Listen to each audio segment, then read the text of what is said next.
Hi everyone, this is Paul Mark Buendia. I am a 31 years old, Ilocano, and a proud adult content creator from the Philippines. Hello! I'm your Tita Baby, your motherly auntie of social media and Philippine drag. In Tagalog, titang ina ninyo. It is time to slay Love and live a life with less judgment. and with more positivity.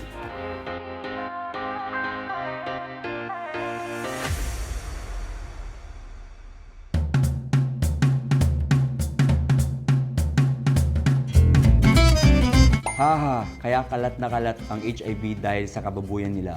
Alper Pamor. Misjudgment ito.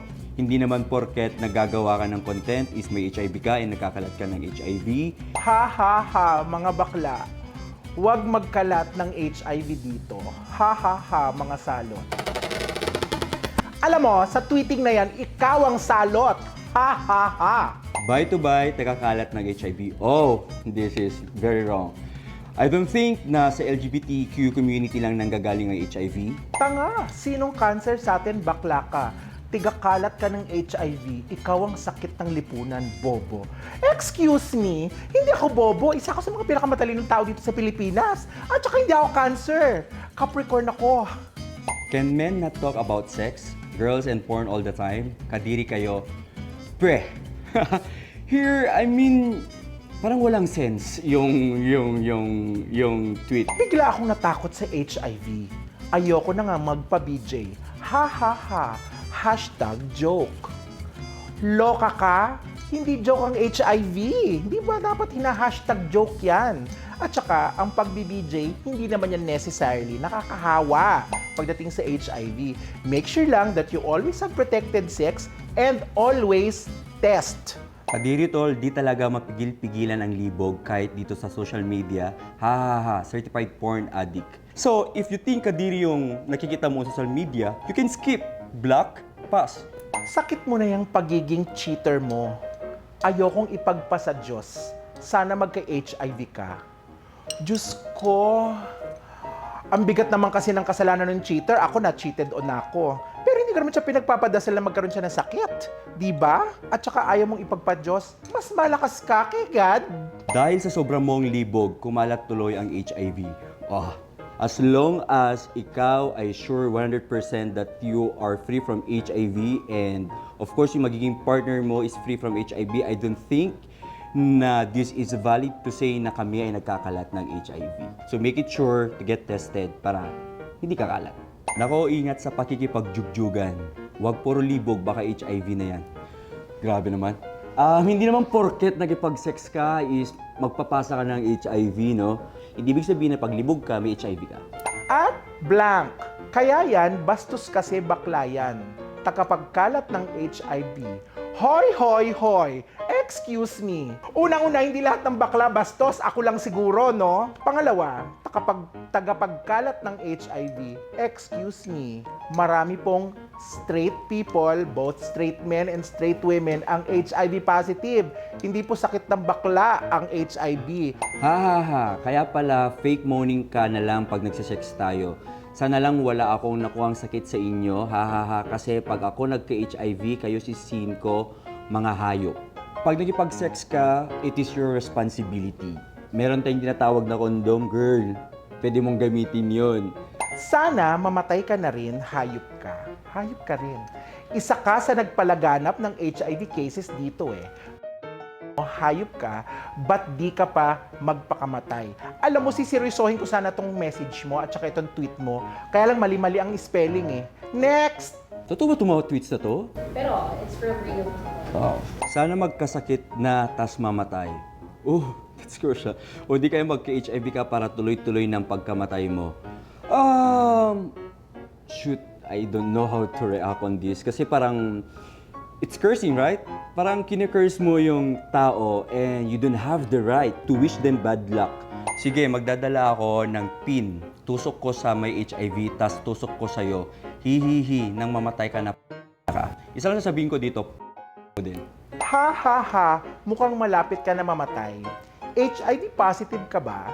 Ulol. Unang-una, hindi ako HIV positive. At kung ako man ay HIV positive, hindi ibig sabihin nun mamamatay na ako agad. May mga solusyon na, no? Ikaw ang ulol kasi wala kang alam. Sus Mariosep. Ano ang iyong mga feelings at saka thoughts dun sa mga nabasa mo kanina? Personally, no, first time ko makabasa ng mga sobrang mean na mga tweets. Kasi I myself, hindi talaga ako masyado nagbabrowse sa social media. Though I'm a content creator nga. Pero iwas talaga ako sa mga bad or negative na mga tweets. Sobrang daming hates. And I believe yung mga nagtitweet is not only outside the community, but inside the community, which is the Oh, LGBT yes. community. Hindi True. talaga siya from outside. And if you are fighting for diversity, acceptance and all, and with all of these hates, hindi nagmamatter yung pinaglalaban mo eh. True. Just be kind, spread love. Instead of hates. Yeah. Oh, Yeah. spread love instead of the virus, di ba? Ah, that's true. That's true. Ako naman na napansin ko lang, parang sobrang associated ang misinformation at saka hatred. Ah, that's true. Diba? Kasi pag misinformed ka, hindi mo alam ang, kunyari, wala kang alam sa HIV, kinoconnect mo ang HIV automatic with sex or Yeah. with the LGBTQIA community. Yeah. Parang, because of the misinformation, ang daming galit na lumalabas. So, Tita Baby, ano masasabi mo sa mga binabatos sa mga gays or inside LGBT community na pag bakla ka, is may HIV ka na? Alam mo, nakakatawa kasi ang virus, indiscriminate yan. Kahit sino pwedeng mahawa. That's true. Parang ubo. True. Yeah. Kailangan ba bading ka para kung magkaubo? Kailangan ba straight ka para magkaroon ka ng sipon? Yeah. Hindi. It's a virus. So pwede siyang ikalat kahit sino. Ginagamit nila ang HIV as a bullying tool or a weaponizing Yeah, because of the tool. virus, yeah. Oo, because of the virus against the LGBTQIA community. Nagiging ano siya, parang kagamitan Yeah. to express their homophobia. In your era ba? I mean... Kumakaira ka. I mean, ilang taon ka na ba? I'm 45. See? So, in your era ba, paano mo nakikita yung mga tao dealing with HIV before? You know, I only see this on TV Yeah. back in the 80s and the 90s. no? Yeah. Kasi hindi pa as prevalent here in the Philippines yung AIDS back in the 80s and the 90s. So, the stigma actually started then when nagiging pandemic na siya. Aha. 'Di ba? Especially in the US. So parang they believe na when you have HIV, first it's a gay virus. Okay? Gays lang ang nagkakaroon nito. That's what they believed before. Second, because daw gays are sinful, God gave HIV. So that was before. They are throwing these words kasi I think isang stigma or isang misconceptions ng mga tao that gays are sex addicts. Yeah. Kaya feeling ko pumapasok yung HIV na topic. Sige, maganda yung sinabi mo, gays are sex addicts. I feel like gays are as addicted to sex as everybody else. That's true. That Diba? is 100% It's true. just that, Yeah. kaming mga gays, we're not afraid to show it. Yun lang. Kasi yung mga tao dyan, nagtatago na, ay ako hindi ako malibog, ay ako... So you are telling that gays are more vocal than straight people are discreet when it comes sa halibugan? Oh, I'm not saying all straight people are like that. I'm just saying, kasi may mga gays din naman na shy away pag pinag-uusapan true. sex or libog, di ba? Pero, come on. Okay. Pare-pareho lang tayo I pagdating agree. sa sex. Agree. Dahil di ba ikaw ay isang adult content creator, ano naman ang pananaw na nakikita mo sa mga nagme-message sa'yo, magko-comment sa'yo, versus dun sa katotohanan sa point of view mo? Well, most of the messages or replies na nababasa ko on social media, most especially on my page, is yung pagiging malibog daw yan. ako, tapos yung pagiging malibog ko, rine-record ko pa daw, then pinupost ko on social media. Pagiging malibog is not a disease or a virus. Walang kinalaman Walang po. kinalaman yung pagiging malibog. Walang kinalaman yung pagiging sex addict sa pagkakaroon ng HIV. As long as you are responsible enough to test yourself and ask your partner to get tested as well. Being an adult content creator or in any fields na sex-related, I think that's the key. Get tested. Get tested talaga. So, Yeah. eto second kong tanong. Malibog ka ba talaga? Mm. Tama ba sila? Pwede. People should understand and be sensitive enough on throwing words to those people like me. Kasi ang pagiging adult content creator is a choice. You know, every single person or every individual, we have the freedom to choose whatever we wanted to do in life. Correct. Ikaw, choice mo maging drag queen. Ako, choice ko maging adult content creator. Other can be a doctor, lawyer, or whatsoever. Pero yun yung gusto mong tahakin. Ito yung gusto kong tahakin. Okay? So, I'm not asking everyone to support me what I am doing. But at least be sensitive enough. Because at the end of the day, what we really wanted to get from other people is love, not hate. Ako, personally, wala akong masyadong idea when it comes to drag queens. I don't even know how to address you kung Mr. ba, Miss, or whatsoever. So, I wanted to know kung ano ba yung mas prefer as a drag queen na i-address sa'yo. And how can you react to those people na nagsasabi na, kasi drag queen, you are considered as gay, di ba, mostly. Which is, meron naman mga straight na tao na nag-drag. Tama. But Galing because mo, here in the ha? Philippines, pag drag queen ka, bakla ka, and pag bakla ka, may HIV ka. So what is your thought about? Okay, tama. Gusto ko munang balikan yung sinabi mo, no? I think there's an advent of drag nowadays in the world, no? Hindi lang dito sa Pilipinas. Thank RuPaul for that.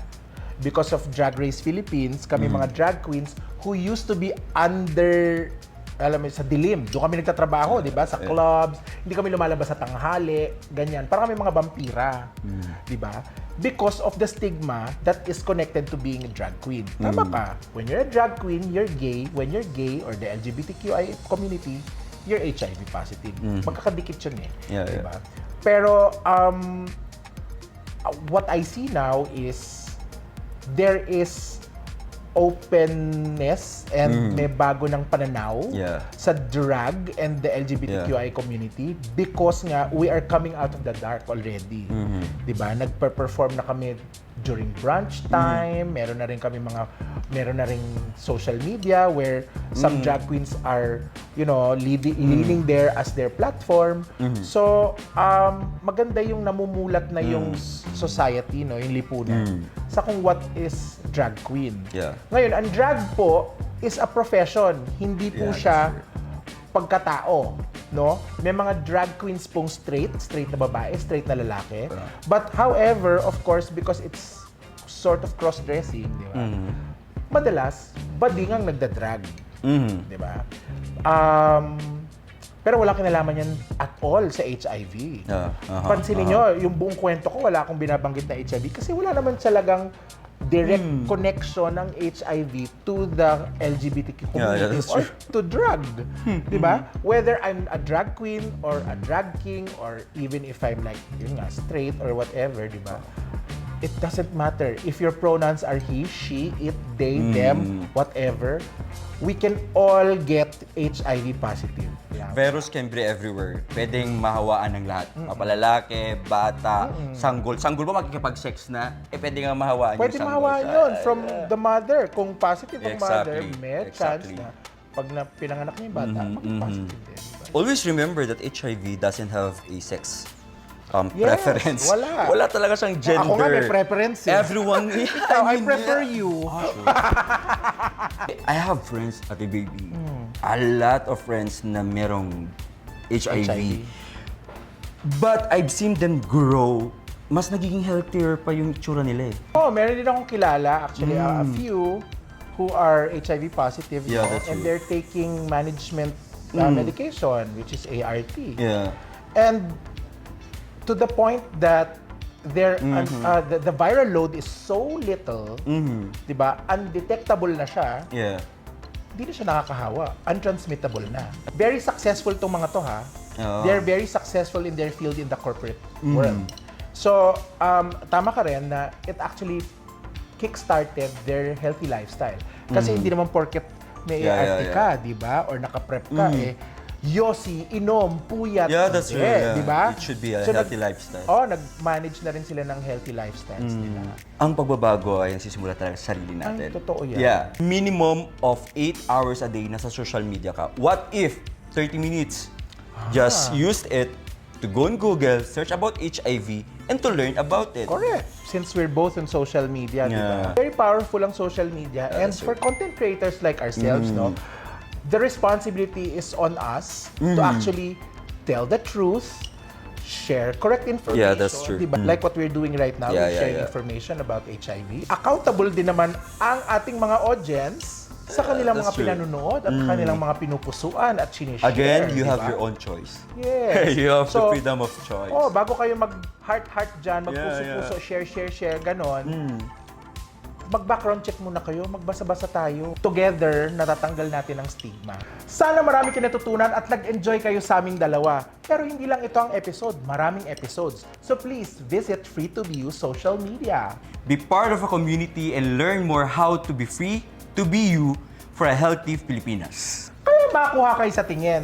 Get tested. Book your appointment by visiting quickrest.org or scanning this QR code. Once again, this is your Tita Baby, ang titang ina ninyong lahat at ang titang ina ni... Is Paul Mark Bendia. Always slay every day! Never hate, always choose to love. And have a positive outlook in life. Always. Bye!